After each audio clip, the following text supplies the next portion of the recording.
Bem-vindos a mais um vídeo do canal Conhecimentos da Humanidade e hoje é dia de falar da mulher que veio antes de Eva. Bem, pessoal, hoje nós vamos falar de Lilith, é uma figura aí controversa, uma figura que aparece várias vezes em vários sites, em vários mitos na internet. Então a gente vai falar um pouquinho dessa origem, de como é que isso nasceu, como essa ideia de Lilith nasceu. Começando há muito tempo atrás, Lilith teria sido a primeira mulher de Adão, pelo menos é isso que diz um mito que surgiu com o tempo e a gente vai falar sobre isso. Então Lilith seria aquela que geme, aquela que murmura, essa seria uma tradução mais próxima aí do que quer dizer o nome de Lilith. Então vamos entender primeiro o que diz essa mitologia e depois a gente vai ver se ela tem fundamento, da onde ela nasceu, como ela foi construída, mas basicamente a ideia é de que Adão teria tido uma mulher que foi feita junto com ele e que essa mulher habitou ali o paraíso junto com Adão e em determinado momento, durante um momento sexual, Lilith não quis ficar abaixo de Adão. Adão propôs uma posição de que ele ficasse por cima dela, mostrando uma dominância durante o ato sexual, e aí Lilith não quis ficar desse jeito, propondo que ou eles ficassem lado a lado, pois eles eram iguais, feitos da mesma matéria, feitos do barro, assim como foi Adão, ou ela ficaria por cima. E nesse momento Adão não gostou daquilo, eles começaram a brigar, e no meio da briga Lilith disse o nome inefável de Deus, aquele nome que não pode ser dito, e Deus a arrebatou e a levou. Enquanto ela estava voltando lá ao paraíso, ela começou a dizer a Deus que ela não gostava de ser tratada de maneira submissa, que ela gostaria de ser igual a Adão, e nisso ela se rebelou contra Deus e fugiu para um deserto. Adão começou a se sentir sozinho e começou a pedir para Deus novamente uma companheira. Enquanto Deus pensava em como fazer essa nova companheira para Adão, Deus mandou 3 anjos atrás de Lilith para ver se convencia a Lilith a voltar e ele não precisaria criar uma nova companheira para Adão. Esses 3 anjos foram até ela e ela se recusou a voltar para Adão porque ela não queria se colocar nessa posição de submissão. Nesse momento, esses 3 anjos voltam, avisam Deus que isso aconteceu e Deus cria então da costela de Adão Eva e aí eles passam a viver a história bíblica que a gente conhece no Gênesis. Enquanto isso, Lilith começa a se envolver com demônios que viviam no Mar Vermelho, se torna a rainha desses demônios e ela passa a ser um demônio que tortura sexualmente homens solteiros e também crianças. Isso tudo relacionado ao ódio que ela ficou de Adão e os ciúmes que ela ficou da prole de Adão com Eva. Isso é bem um resumo dessa história da Lilith. E aí, obviamente que com o tempo essa história foi mudando, alguns elementos entraram, outros saíram. Um dos elementos que entrou, por exemplo, é que ela chega a virar consorte ou a esposa do demônio chamado Samael. E é justamente Samael, esse anjo caído, que toma a forma da serpente que seduz Adão e Eva no paraíso e entrega para eles a maçã. E aí, tanto Samael quanto Lilith vão ganhar 2 títulos. Samael como a serpente insinuante e Lilith a serpente tortuosa. A gente vai falar mais desses símbolos mais pro fim do vídeo. Mas onde será que a Lilith aparece em fontes históricas ou religiosas? Bem, ela vai ter uma citação em uma tradução da Bíblia e ela vai aparecer no Zohar e em algumas outras tradições orais que são muito comuns dentro do judaísmo. O judaísmo, por exemplo, ele tem a Torá, que são aqueles 5 primeiros livros, mas eles têm uma tradição oral muito rica, que foi criada para começar a explicar aspectos dos textos sagrados e também para implementar e incrementar a religião judaica. A gente sabe que uma religião é feita de dogmas, de preceitos, mas ela também pode ser dinamizada com relação ao tempo e é justamente a tradição oral que é muito importante para os judeus, que faz esse tipo de dinamização, que faz com que a religião consiga crescer, consiga ganhar mais aspectos místicos, mais interpretações. Um bom exemplo disso é o Talmud, por exemplo, que compila 2 aspectos da tradição oral, que são o Mishnah e o Gemara.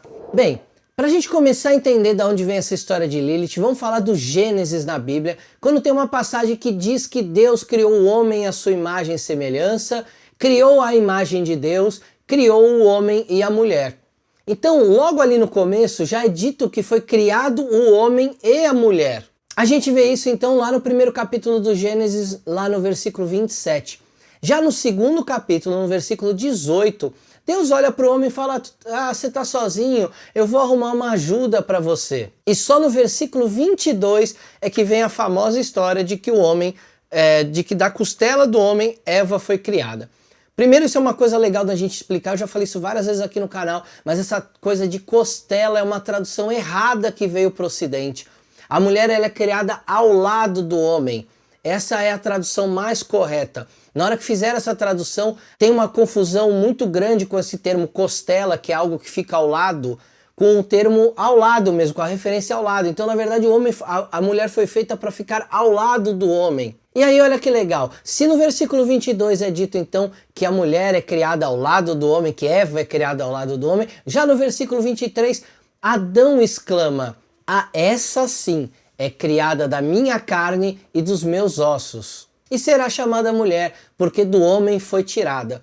Por que será que Adão falaria, agora sim, ou agora, nesse momento sim, essa é? Se ele está falando isso é porque ele deve ter algum tipo de comparativo. A outra não era, a outra veio do barro, veio da terra. E essa agora, essa sim, essa veio da minha carne. Claro que isso é uma interpretação para a gente tentar dizer que de repente realmente teve uma outra mulher, mas alguns estudiosos dizem que Adão estava se referindo aos animais, falando, olha, o paraíso é povoado por animais, esses não foram feitos da minha carne e do meu osso, e agora sim a mulher foi feita. Bem, além da Bíblia, a Lilith vai ser citada no Zohar, que é uma espécie de comentários místicos sobre a Torá, escrito por um rabino.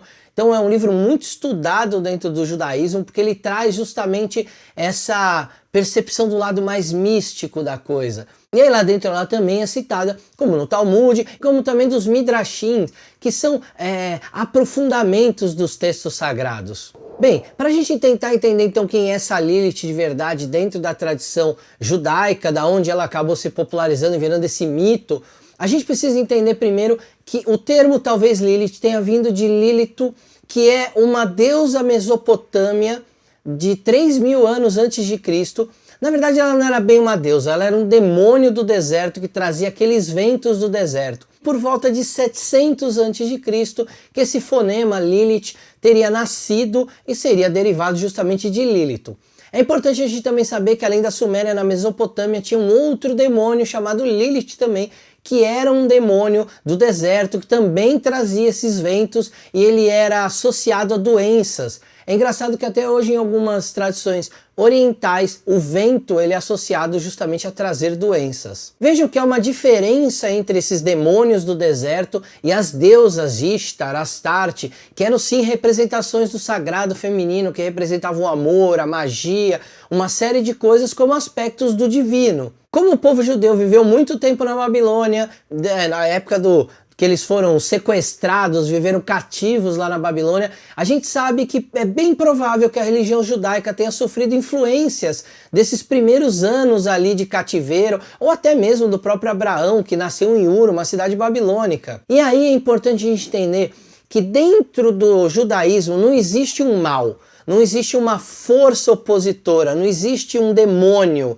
não existe essa ideia de um Lúcifer, de um Satã, como tem no cristianismo. O que existe é que dentro de toda a tradição você tem aspectos positivos e aspectos negativos. Então, para a gente começar a entender, é legal a gente saber que quando Deus criou a humanidade, ele criou uma alma primordial. Essa alma primordial, ela se descola do divino e ela vai ser chamada de Adam Kadmon. Seria uma espécie de alma primordial. E essa alma ela é andrógena. Ela contém o masculino e o feminino.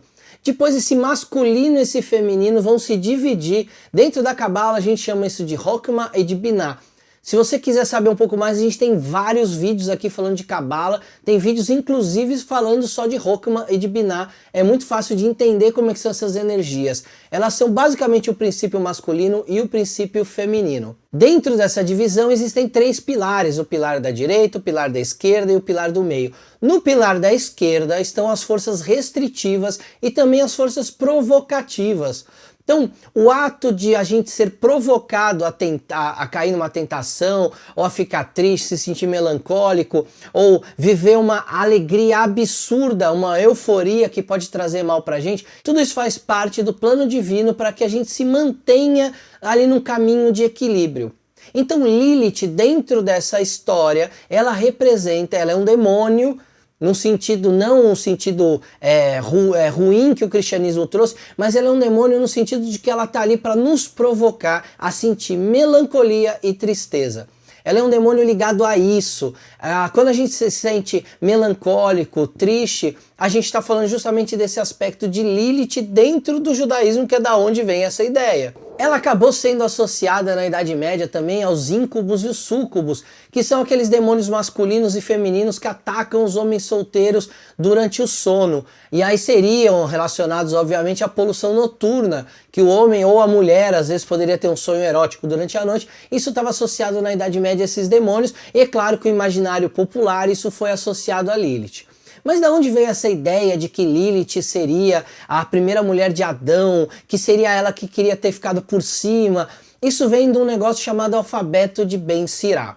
Esse alfabeto ele deve ter sido construído entre os séculos 6 e 11 depois de Cristo, não tem ali uma data muito precisa, porque provavelmente ele foi passando por modificações, mas ele nada mais é do que uma grande pornochanchada da Idade Média, para acabar com para fazer caso, fazer graça com as lendas judaicas. Lembrando que a tradição oral judaica era muito importante. Como os romanos e os gregos proibiram essa tradição oral, essa proibição ela continuou durante o início da Idade Média. A gente sabe que durante a Idade Média os judeus foram muito perseguidos, viviam em bairros isolados, chamados judiarias. Então a gente conhece pela história de que a prática judaica ela foi perseguida durante muito tempo na Idade Média, e por essa perseguição as próprias tradições orais começaram a ser ridicularizadas. Esse Ben Sirá nada mais é do que, como eu já disse, uma grande pornochanchada. Tem várias coisas de sexo, várias coisas escatológicas lá dentro, e lá dentro tem essa história de que Lilith seria a primeira mulher, de que queria ficar por cima. Dentro da tradição judaica, isso não é levado como algo a sério. Isso é como se fosse um livro de anedotas. Mas isso serviu para construir esse mito e essa ideia de que Lilith teria sido essa primeira mulher. Então esse mito moderno, quando a gente fala dessa Lilith moderna, a gente está falando de algo que foi gerado provavelmente por causa desse alfabeto de Ben Sirá na Idade Média e que nada tem a ver com a origem do que é a Lilith, que seria um demônio que provocaria doenças ou que provocaria na gente a tristeza e a melancolia. De novo, reforçando, não existe o mal no sentido de contraposição a Deus. Na Cabala, o mal ele é algo que nos tenta, nos provoca. É como se a gente vivesse um pêndulo entre coisas boas e coisas ruins para que a gente encontrasse o equilíbrio entre elas. Se a gente pegar então como interpretação simbólica, tem vários elementos bacanas. Primeiro, que essa criação desse mito dessa Lilith moderna, obviamente ela foi associada muito ao feminismo por uma questão de que a mulher está se colocando como igual. Então esse mito da Lilith foi muito comprado agora modernamente para simbolizar justamente a independência da mulher. Um outro ponto que a gente pode também pegar como interpretação, lembra que eu falei que Samael era a cobra insinuante e Lilith a cobra tortuosa? Cobra está muito ligado ao que a gente chama de caminho da serpente dentro da cabala hermética. É o caminho de subida da árvore da vida, é o caminho de retorno a Deus. Ou seja, a serpente ela acaba se tornando um símbolo de conhecimento. A gente já falou bastante sobre isso aqui no canal, mas estou retomando esse assunto para a gente entender que tanto a cobra sinuante quanto a cobra tortuosa são duas formas diferentes de subir a árvore da vida através da busca do conhecimento. Lembrando que a maçã que é oferecida para a queda é a maçã do conhecimento. E agora é a hora de a gente, de novo, através do conhecimento, fazer a volta para casa ou a volta para o paraíso, ou seja, se tornar uma alma com o nosso princípio masculino e princípio feminino de novo junto, nos tornarmos de novo essa alma andrógena para que a gente consiga novamente se colar a Deus. Um outro ponto que eu sempre falo nos meus cursos e às vezes em alguns vídeos no canal é o cuidado que a gente tem que tomar quando a gente faz magia ou quando a gente usa algum tipo de entidade antiga numa magia, porque nem sempre a gente entende muito bem isso. Então muita gente usa agora o aspecto de Lilith na astrologia e usa como se fosse um empoderamento feminino ou o lado oculto da lua. Mas sabendo agora que a gente está falando exclusivamente de um demônio que nos tenta nos tornarmos melancólicos e tristes, será que é legal usar essa energia? Ou será que toda vez que a gente estiver usando isso como uma aproximação do feminino, a gente não está se valendo de uma egrégora justamente que trabalha com a melancolia e com a tristeza? E eu já falei isso sobre deuses gregos, deuses egípcios. A gente não é egípcio, a gente não é grego, a gente não viveu naquela época, a gente não tem a experiência empírica da vivência com aqueles deuses. E aí quando a gente pega um deus antigo desse para trazer para uma magia no presente, a gente não conhece todos os aspectos dele. A não ser que sejamos egiptólogos, que sejamos estudiosos de mitologia grega, com doutorado em história grega ou mitologia grega, para conhecer realmente a fundo todos os aspectos dos deuses. Para vocês terem uma ideia, Zeus na mitologia grega não tinha um aspecto único, como a gente está acostumado a ver na escola. Ele era considerado vários Zeus diferentes. Cada aspecto desse Zeus tinha um nome diferente, inclusive, para representar aquela qualidade de Zeus. E a mesma coisa com os outros deuses. Então tomem muito cuidado com as energias e com os arquétipos que vocês usam. É muito mais legal, de repente, usar um arquétipo de Ísis, de Ishtar, de Astarte, que são deusas antigas que buscam o resgate desse feminino interior, desse feminino que vai buscar o seu lado intuitivo, o seu lado mais inconsciente, como é a Hécate grega também, do que a gente trabalhar com Lilith, que é uma energia que trabalha com melancolia e tristeza. Então vai lá, estuda uma dessas deusas, estuda a Hécate a fundo, estuda seus três aspectos e seu aspecto oculto, estuda Ishtar, estuda Astarte, e aí sim, vai buscar nessas deusas, depois de muito estudo, os elementos arquetípicos que você precisa para trabalhar numa magia voltada para o seu feminino. Bem, espero que esse vídeo tenha sido esclarecedor. A ideia aqui não é desconstruir um símbolo do feminismo, pelo contrário, na verdade é dar mais símbolos e mais poder para que esses aspectos sejam fortalecidos, mas símbolos que realmente representem esse aspecto e não símbolos que tenham como sua origem, sua semente e sua energia, coisas que às vezes a gente não entende muito bem. Bem, e por fim, como alerta, então tomem cuidado, até na astrologia não tem muito motivo para a gente usar o aspecto oculto da Lua como Lilith, a gente já tem a Lua já é completa no seu arquétipo, é só a gente estudar ela a fundo que a gente vai entender que existe o lado inconsciente, existe o lado oculto da Lua dentro do próprio arquétipo da Lua na astrologia.